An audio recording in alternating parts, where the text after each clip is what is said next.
October 8వ తేదీ జరగనున్న శ్రీవారి గరుడ సేవకు టీటీడీ చక్కని ఏర్పాట్లు చేసింది. సాయంత్రం 6:30 స్వామివారి గరుడ సేవ ప్రారంభమై రాత్రి 11 గంటల వరకు కొనసాగుతుంది.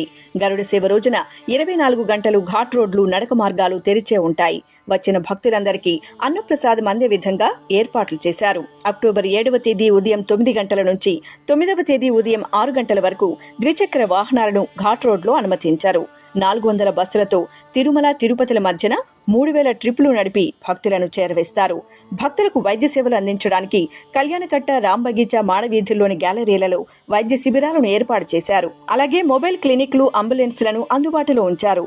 తిరుమలలోని వివిధ ప్రాంతాల్లో 32 డిస్ప్లేలను ఏర్పాటు చేసి గరుడ సేవను ప్రత్యక్ష ప్రసారం చేయడానికి ఏర్పాట్లు చేశారు.